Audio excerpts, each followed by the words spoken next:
guys, I found the rarest monster in Iceborne. Did you see it? Look. Look. Look.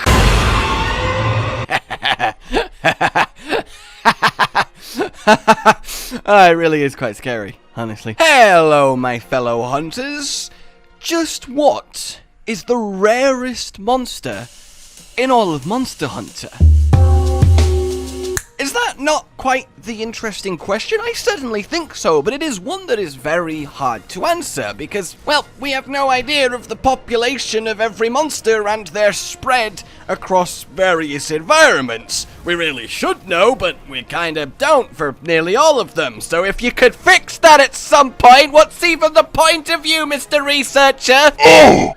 Listen here, you little shit! So, how are we going to attempt to answer this question? Well, for simplicity's sake, I've broken down rarity into 3 categories, and by exploring them, hopefully we will come up with the answer for which monster you can most boast about having actually seen for realsies. Like, if you've ever seen a, well, albino lobster, there is a 1 in 100 million chance of that happening. So, really, to bear witness to a live one is quite the, well, life achievement, honestly. I don't know what you can really do with that achievement, but hey, you can tell people about it, and that's fantastic. Yeah! The first category, then, is population, because, like, if there's only a few of a monster, well, then you're very likely to run into it, thereby making it rare. So, there's 3 main, well, candidates for this. The Elder Dragons, who are, of course, rare, the rare species, who, I mean, it's in the title, and the Deviants, who, by and large, are, well, unique individuals, despite being members of a, well, common species. It might be quite rare and very unfortunate, deadly, bloody, and all-around painful to run into a bloodbath Diablos, but, you know, normal Diablos are 10 a penny, so does that really count? Perhaps.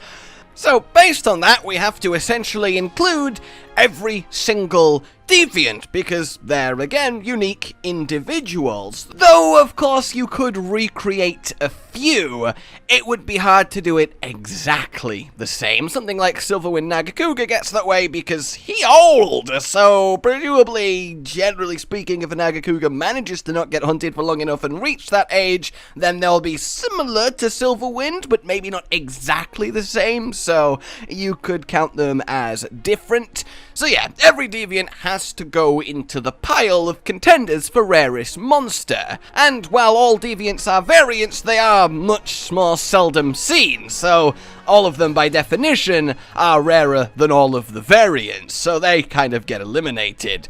Rare species then, I mean, rare species. You think I could have just posed this question and gone, well, pick from any one of these and your job's done. Alright, everybody go home. Fantastic. Goodbye. Rage Gaming with the video float. But alas, it's not that simple, because even if you take something like Silver Rathalos, which happens maybe 1 in 100,000 Rathalos eggs, it's a genetic mutation, that still means there is, you know, an amount of them. So even though they are rare, deeply rare species, there's still, you know, a handful to go around and you might bump into them. And that kind of applies to all of them. They are an alarming find because they're powerful and you need to be wary of them.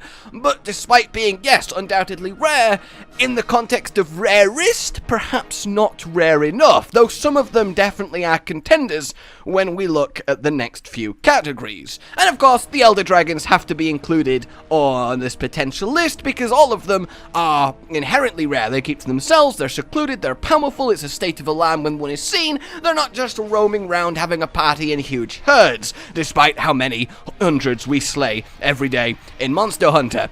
Then, okay, second category, we have the ability of the monster. And, well, what do I mean by this? If a monster has a adaptation, a part of its biology that allows it to stay hidden, that allows it to be stealthy, to be subtle, then that's going to make sightings of it rarer.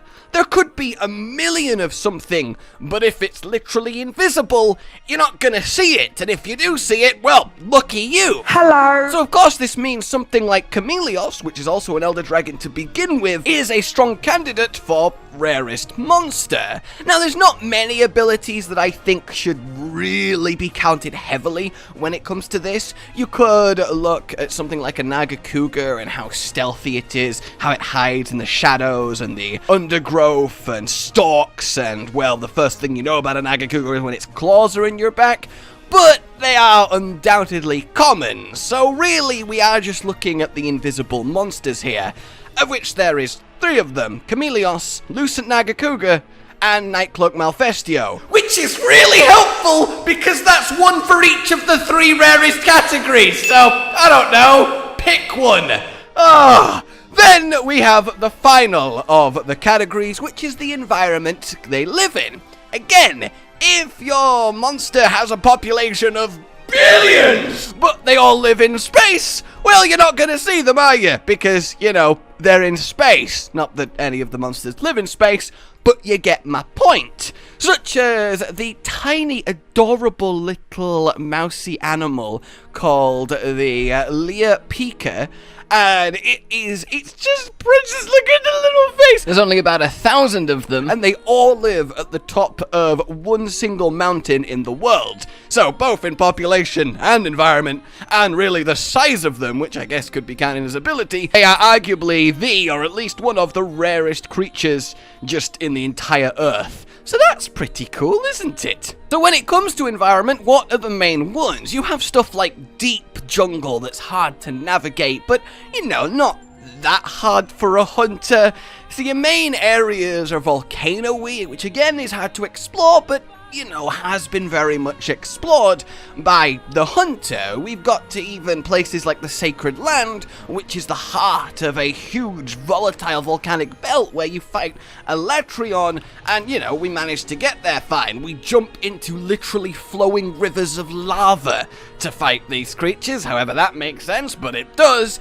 So it really needs to be quite the environment to make a monster hard to find by simply living there. So to me, you have way up high and way down below. Way up high, something like Valstrax, which is, you know, also an Elder Dragon, so inherently rare, spends most of its time flying around above the clouds, but, you know, they do like to accidentally smash through airships, and are quite well documented.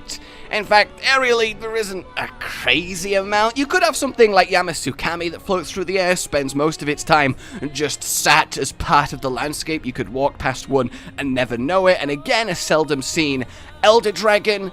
And of course, you could have something like Fatalis, who is inherently an Elder Dragon that is the strongest of them all, a Black Dragon in fact, and the Black Dragons as a category are an extra level of rare on top of Elder Dragon with just how powerful and cataclysmic they are, but fortunately, so seldom seen. You have one that occupies a huge area, Diamoralis, the master of the otherwise dead, boiling, bloodied sea that he calls home, Fatalis and the entire kingdom of Shrade, where not a single even insect stirs. So yeah, the Black Dragons and their carved out silent territories are something to be considered here, but you also then have the deep sea.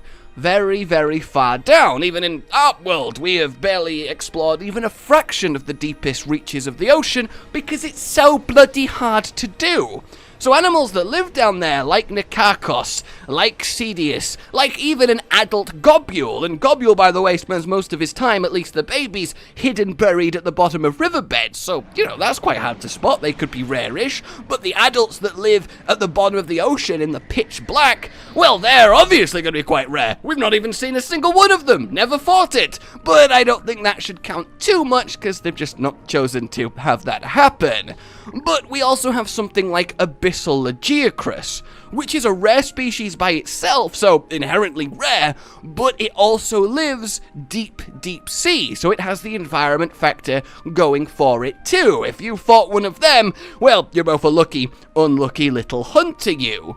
So that's the three main categories: the ones with the fewest population, the ones with the abilities to stay hidden, and the ones living in an environment that is inherently hard to explore. So, when we kind of combine all those together, what do we think the rarest monster comes out as? Well, it can be argued a lot of which ways, but I have 5 main contenders. At 5, it is Abyssal Lagiacrus, again a rare species, so very unlikely to occur, and living deep dark in the ocean, fighting Nakakos and Cediuses and having a grand old time. He is very much, for me, a huge winner in both population and environment, and something that is only a few members strong, living in such a remote location, well yeah, of course, that is going to be obscenely rare. Then at number 4 we have Kirin. See, Kirin is an enigma, it's a phantom, it's known as the Phantom Beast, it's told in legends and stories, it really is that hard to spot. And that's no wonder, because it moves faster than the eye can see. Blink and it's gone. It travels as bolts of lightning. It can run across the surface of the water without breaking it, which is probably how it got to the New World. It can step on grass without even slightly creasing the grass, so near impossible to track. It can move huge distances in a fraction of a second. It's also quite small to begin with, and an Elder Dragon, so there's not many of them, so this one really has to be considered. It's so difficult to get hold of, which really makes me wonder why Rajang has made Kirin horns part of its staple, healthy, balanced breakfast. Then, at number 3, we have to go with Fatalis. Now, we needed to choose a black dragon because, again, they are so hard to find, and what more than Fatalis? Arguably, there's only, well, 1 or 2 Fatalises that exist. One that became White Fatalis and the one that became Crimson Fatalis. They are technically different, and, well, that is already an impressive resume for Rarest when there's 2 of you. Now, it is just a general species of animal, no matter how godlike powerful he is, so in theory there should be more, but not that we know about. It essentially holds the crown of Rarest Elder Dragon, Rarest Black Dragon, and it likes to carve out a territory that causes all life to flee from it in miles around. So it's really hard to go Fatalis spotting. You kind of have to give him his due credit when it comes to this. But you could also then argue Mr. Elatrion. And the reason he's not here, despite recently learning that he likes to live at the bottom of the ocean, which is one of the most reclusive, rare to find environments, is because he's kind of rolled up to the New World and been like, hello! And I feel like that kind of takes away from his rarity. We have seen a little bit too much of him. So to me, the Black Dragon spot, and there does need to be one, has to go to Fatalis. So number 2 and number 1, these are, for me, interchangeable. But I've ordered them the way that I have because I have to give credit to the Deviants. Because while there might be, at minimum, 2 Fatalis, when it goes to your Deviants, there's 1 of them. And I don't know about you guys, but 1 is less than 2! But before we get to Deviant, in at number 2 is a member of the rare species, Lucent Naga Cougar. This guy can go invisible, so that pretty much is a nice little checkbox on the you can't see me. He also is a rare species, which is again a lovely checkbox on the there's not many of me, and he likes to spend his time in a very much secluded tower, where there really isn't a lot going on. It's ruins, that where he calls home. Now granted, he has also been found in general forests, which takes away from his stealthiness of course, but he definitely checks a lot of the boxes for being unbelievably rare as the rare species, fairly secluded, and you know, literally invisible. So what could beat that? Well, my call for the rarest monster is also one of my favourite monsters in the top 5, Night Cloak Malfestio. So this guy is a owl, as you can see, and he is a deviant that can go invisible, and has the wit to use it. He steals items, he can put enemies to sleep, he can confuse their brains and rewire them to not even know how to walk properly. So even if you, by some miracle, encounter in the deepest jungle where he lives, which is already hard to spot, a flying, fairly small monster that is nocturnal, so only night, living at the tops of trees, so already we're difficult to spot here, then you manage to spot it through its invisibility. Only then you're just going to get put to sleep, have your brain scrambled by confusion, and forget you've seen him anyway. And I do mean him because as a deviant, there's only one of them. So while the environment deep jungle is a little bit of a bonus but not a huge slam dunk, the fact that this can go invisible and completely mess with your mind, and there exists only a single one of them, to me has to take the crown of rarest monster. So there you go, guys. That question you didn't know needed answering has now been answered, kind of, but I would love to have your thoughts on it because, well, that's half the fun here. Let me know what you, well, thought. I just said that. I literally just said that. Like if you enjoyed this, subscribe for more. I'll see you soon. Goodbye. Rage Gaming with the video float. But that's all that's really relevant at the mo, but I'm still gonna leave this up so you patrons know that I love you even though the outro's no longer that kind of relevant. But the new one's being worked on and it's gonna be a truly badass song, and don't worry, I won't be doing any rapping on it. I'm gonna go now. This was shit.